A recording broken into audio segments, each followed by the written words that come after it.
48 سال میں اگر وہ ہمارے ہندو بھائیوں کا قتل عام کرتا تو کتنے کر لیتا؟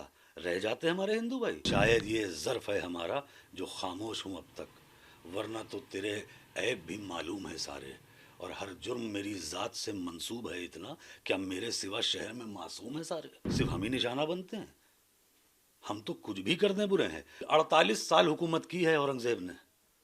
48 سال میں اگر وہ ہمارے ہندو بھائیوں کا قتل عام کرتا تو کتنے کر لیتا؟ رہ جاتے ہمارے ہندو بھائی.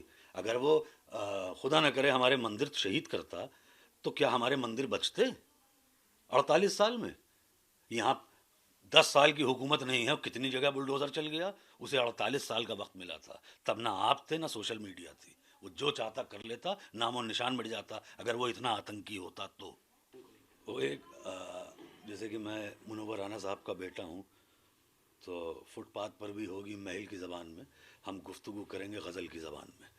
تو ایک استاد شاعر کا شعر ہے، اس میں غزل کا ایک مطلع ہے کہ جو اس حالات پہ ہے ابو عاصم صاحب پہ، جو آپ کہہ رہے ہیں کہ مقدمے ہوئے اور یہ وہ، تو ان کا شعر ہے کہ شاید یہ ظرف ہے ہمارا جو خاموش ہوں اب تک، ورنہ تو تیرے عیب بھی معلوم ہے سارے، اور ہر جرم میری ذات سے منسوب ہے اتنا کہ اب میرے سوا شہر میں معصوم ہے سارے. صرف ہم ہی نشانہ بنتے ہیں، ہم تو کچھ بھی کر دیں برے ہیں. بھائی میں کہہ رہا ہوں اورنگزیب خراب تھا، میں کہہ رہا ہوں کہ ایک اچھا بھلا آدمی وہ تھا بہادر شاہ ظفر، وہ بھی خراب تھا. ہم مان لیتے ہیں علاؤ الدین خلجی بھی خراب تھا، یہ بھی خراب نکلے. بعد میں یہ جو اور بھی لوگ آ گئے سب خراب. ہمارے مافیا بدماش جو نکلے، جو ان کو جتاتی رہی پبلک، وہ آج آسانی سے گھوم رہی ہے، سب خراب. جب میرے والد منور رانا خراب ہو سکتے ہیں تو پھر تو یہ لوگ تو بہت برے ہوئے ہیں بھائی. یہ تو مطلب میرے والد کی کیا غلطی تھی؟ میرے والد کی یہ غلطی تھی کہ وہ گوڈسے کے دور میں گاندھی گیری کر رہے تھے. تو ہمارا تو صرف یہ ہے، ہم تو اوف بھی کر دیں تو بہت ہے. ہم تو یہ مطلب ہمارا حال اس وقت یہ ہے کہ آپ میرا گلا دبائیے اور میری آنکھیں بھی باہر نہ ہوں. کیسے ممکن ہے؟ جب ہم نے کچھ نیا بڑا اچھا کچھ کیا ہوتا تو ہم ایسے ماضی میں نہیں جاتے.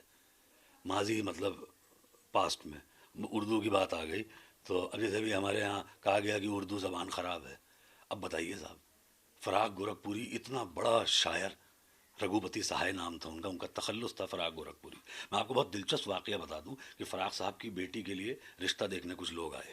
تو جو لڑکے والے آئے انہوں نے کہا کہ وہ تو فراق صاحب سے ان کا تلفظ بہت خراب تھا، مطلب پروننسیشن. تو وہ فراق صاحب سے کہنے لگے، لڑکے کے باپ ان کے والد، کہ اچھا تو آپ شاعر ہیں؟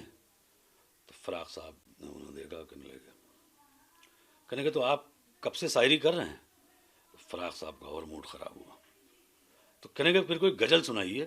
فراق صاحب کہنے لگے سنیے، آپ کا رشتہ آپ کے لڑکے کا میری لڑکی سے ہو یا نہ ہو، لیکن میں اور دیر آپ کو اپنے کان میں پیشاب نہیں کرنے دوں گا. فراق صاحب کہتے تھے، پروفیسر تھے رگھوپتی صاحب فراق گورکھپوری. فراق صاحب کہتے تھے کہ اردو اس لیے پڑھ لو کہ اگر کل کو افسر بن جاؤ تو افسر معلوم بھی دو. تو یہ تھی اردو زبان. اور رہی بات یہ جو اتہاس اور پاسٹ، یہ دیکھیے یہ دوہرا ماپدنڈ ہے. میرا ماننا یہ ہے کہ آپ یہ دوہرا ماپدنڈ لے کے نہیں چل سکتے. آپ کو مغل سے نفرت ہے اور مغلئی پسند ہے، تو یہ میری سمجھ کے باہر ہے نا. پھر آپ مغلئی بھی بند کرا دیجئے پورے ملک میں. مغلئی سے آپ کو محبت ہے، مغل سے نفرت ہے.